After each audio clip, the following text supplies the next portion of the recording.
ఇదిగోండి మణికర్ణికేశ్వరుని దర్శనం చేసుకున్నాము. పైనుంచి ఇలాగనమాట మెట్లు చాలా లోతుకుందండి, లోతుకుంటుంది అనమాట, లోపలికి ఉంటుంది. మనం దర్శనం చేసుకోవచ్చు. మెట్లు దారి ఉంటుంది. ఆ మెట్లు దారి దర్శనం చేసుకోలేని వాళ్ళు ఈ రకంగా పైనుంచి చూసి దర్శనం చేసుకోవచ్చు. పెద్దవాళ్ళు లాంటి వాళ్ళు దర్శనం చేసుకోలేరు కదండి, కిందకి దిగలేరు. కాబట్టి మోకాళ్ళ నొప్పులు ఉన్నవాళ్ళు మనం ఇట్లా పైనుంచి దర్శనం ఏర్పాటు చేశారనమాట. నేను మెట్ల దారి కూడా చూపిస్తాను మీకు, రండి. ఇదిగో చూసారా, ఇదిగోండి ఇట్లా కిందకి దిగాలి. ఇలా మెట్లు దిగుతాం. ఇట్లా దిగిన తర్వాత మళ్ళా రైట్కి తిరగాలి. రైట్కి దిగితే కిందకు ఉంటుందన్నమాట టెంపుల్. ఇది అయితే దర్శనం అయిపోయింది. ఇక్కడ అన్ని శివలింగాలే దర్శనం చేసేసుకున్నాము. చాలా సంతోషంగా ఉంది. కార్తీక సోమవారం ఈశ్వరుని దర్శనం చేసుకోవడం, మణికర్ణికలో స్నానం, ఇంకేం కావాలో చెప్పండి.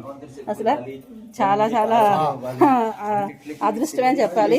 ఫస్ట్ సోమవారం ఏం చేసామంటే మేము అభిషేకం చేసుకున్నాం కదా, లింగాభిషేకం చేసుకున్నాము. తర్వాత ఇప్పుడు లాస్ట్ వారం ఇక్కడికి దర్శనాలు చేసుకుని వచ్చాము. కాశీ రప్పించేసుకున్నాడు అది ఈశ్వరుడు, చూసారా, అట్లా వచ్చాము. అందరూ బాగుండాలి, అందులో నేను తప్పకుండా ఉండాలి. సర్వేజన సుఖినో భవంతు. ఉంటాను, బాయ్.